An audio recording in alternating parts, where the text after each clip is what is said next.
긍정적 사고가 건강에 미치는 영향. 마음가짐이 중요하다. 라는 말 너무 많이 들어서 이제는 좀 식상하게 느껴지실 수도 있어요.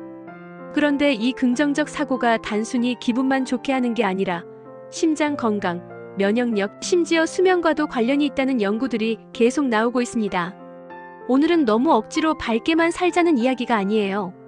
현실은 힘들어도 생각하는 방식과 말하는 습관을 조금씩 바꿨을 때 건강에 어떤 변화가 있는지, 그리고 일상에서 할 수 있는 작은 실천들을 4가지로 정리해 드릴게요. 최근 연구들을 보면 낙관적인 사람들은 그렇지 않은 사람들보다 심혈관 질환 위험이 낮고 전반적인 사망 위험도 감소하는 경향이 관찰됩니다.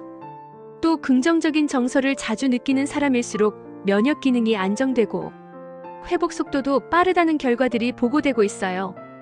오늘 영상 끝까지 보시면 그래서 나는 구체적으로 무엇을 어떻게 바꿔야 하는지가 조금 더 선명해지실 거예요. 1. 긍정적 사고와 건강 연구에서 보는 핵심. 먼저 짚고 갈 부분이 하나 있어요. 긍정적 사고라고 해서 힘든 현실을 무시하고 아픈데도 괜찮은 척하라는 의미는 전혀 아니다라는 점이에요. 긍정적인 마음가짐이 건강에 도움이 되는 이유는 문제 자체가 사라지기 때문이 아니라 문제를 대하는 방식이 달라지기 때문이에요.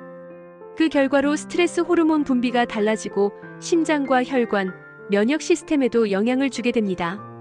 실제로 장기간 사람들을 추적한 연구들에서 낙관적인 사람들은 우울과 불안이 적고 심혈관 사건과 전반적인 사망률이 낮은 경향을 보였습니다. 또 긍정적 정서를 의도적으로 키우는 개입 프로그램들이 우울 증상을 줄이고 삶의 만족을 높였다는 연구들도 있어요. 이제 긍정적 사고가 건강에 미치는 영향을 4가지 측면으로 나눠서 보겠습니다. 스트레스와 심장, 면역력 회복 탄력성, 수면과 삶의 질이에요. 2. 긍정적 사고가 건강에 미치는 영향 4가지. 첫째, 스트레스 반응을 부드럽게 만들어 심장 건강을 돕습니다. 우리가 위협을 느끼면 심장은 빨리 뛰고 혈압이 올라가고 스트레스 호르몬이 분비돼요.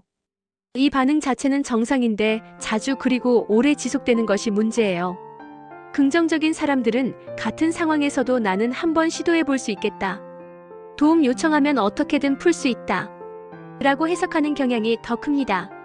이렇게 해석이 바뀌면 같은 스트레스 상황에서도 심박수와 혈압 상승이 덜하고 회복도 더 빠르다는 연구들이 있어요. 이 차이가 장기적으로 쌓이면 고혈압, 심근경색, 뇌졸중 같은 심혈관 질환의 위험을 낮추는데 도움이 될 수 있습니다. 둘째, 면역력과 염증 반응에 영향을 줍니다.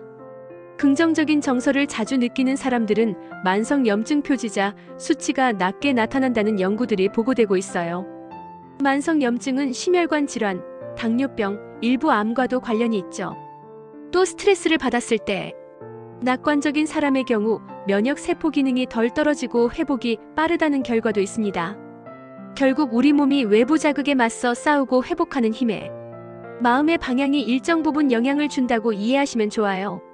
셋째, 질병이나 힘든 사건에서 회복하는 힘 회복 탄력성을 높여줍니다. 긍정적인 사고를 가진 사람들은 큰 병을 겪거나 사고를 당했을 때도 이 경험에서 내가 배울 수 있는 건 뭘까? 도움받을 수 있는 방법은 뭘까? 를 더 자주 떠올립니다. 이런 태도는 치료 계획을 더 잘 따르고 재활 운동이나 생활 습관 교정을 꾸준히 이어가는데 큰 힘이 돼요. 같은 치료를 받아도 누가 더 잘 회복하는지에 긍정적 사고가 영향을 줄 수 있는 이유입니다. 넷째, 전반적인 수면과 삶의 질과도 연결됩니다. 몇몇 대규모 연구에서 낙관적인 성향을 가진 사람들이 그렇지 않은 사람들보다 평균 수명이 길고 노년기에도 삶의 만족이 높다는 결과들이 보고됐어요. 여기에는 여러 가지 요인이 함께 작용합니다. 긍정적인 사람일수록 흡연, 과음, 극단적인 좌식 생활 같은 위험 행동을 줄이고 건강검진이나 운동 같은 예방 행동을 더 잘 실천하는 경향이 있다는 점도 함께 작용해요. 체크리스트. 긍정적 사고를 기르는 4가지 실천 습관. 이제 좋은 말인 건 알겠는데 그럼 나는 뭘 해야 하지? 라는 부분을 정리해 볼게요. 현실에서 바로 해보실 수 있는 행동 4가지입니다. 첫째, 하루에 한 번 문장 바꾸기 연습을 하세요. 머릿속에 떠오르는 부정적인 생각 한 문장을 고르고 그래서 나는 무엇을 해볼 수 있지? 라는 문장을 덧붙여서 다시 말해보세요. 예를 들면 나는 너무 뒤처진 것 같아. 대신 나는 지금은 뒤처진 느낌이지만 20분이라도 공부를 시작해볼 수 있어. 라고 바꾸는 거예요. 핵심은 억지로 좋은 말만 하는 게 아니라 행동 가능성이 들어간 문장으로 바꾸는 것입니다. 둘째, 매일 감사 3가지를 아주 짧게 적으세요. 거창할 필요 전혀 없어요. 따뜻한 커피를 마셨다. 오늘은 통증이 조금 덜했다. 마음 터놓을 사람 한 명이 있다. 이런 수준이면 충분합니다. 잠들기 전이나 저녁 시간에 노트나 메모장에 감사한 점 3가지를 한 줄씩만 적어보세요. 연구들에서 이런 작은 감사 기록이 우울과 불안을 줄이고 수면의 질을 높이는데 도움이 된다고 보고돼요. 셋째, 스스로에게 쓰는 말투를 친구에게 쓰듯이 바꾸세요. 실수했을 때 나는 왜 이렇게 못하니? 라는 말이 자동으로 나온다면 그 문장을 친한 친구가 이 상황이면 뭐라고 말해줄까? 버전으로 바꿔보세요. 예를 들면 처음이라 그럴 수 있어. 다음엔 이 부분만 좀 더 신경 써보자. 처럼요. 이렇게 자기 비난을 줄이고 자기 연민을 키우는 연습이 긍정적 사고의 중요한 기반이 됩니다. 넷째, 일주일에 2번 이상 긍정 에너지 충전 활동을 일정에 넣으세요. 의도적으로 기분이 좋아지는 활동을 스케줄에 미리 넣어두는 것도 중요해요. 가벼운 산책, 좋아하는 음악 듣기, 취미 활동, 짧은 전화 통화처럼 에너지를 채워주는 활동 한 가지만 정해보세요. 일주일에 2번에서 3번, 15분에서 20분만 투자해도 기분이 조금씩 안정되고 긍정적인 생각을 떠올리기가 훨씬 쉬워집니다. 오늘은 긍정적 사고가 건강에 미치는 영향 4가지를 살펴봤어요. 긍정적인 마음가짐은 스트레스 반응을 부드럽게 하고 심장과 혈관을 보호하는 데 도움을 줄 수 있습니다. 또 면역 기능과 염증 반응에 영향을 주고 질병이나 힘든 사건에서 더 잘 회복하게 만드는 회복 탄력성과도 연결돼요. 장기적으로는 수면과 삶의 질과도 관련이 있다는 연구 결과들이 계속 보고되고 있습니다.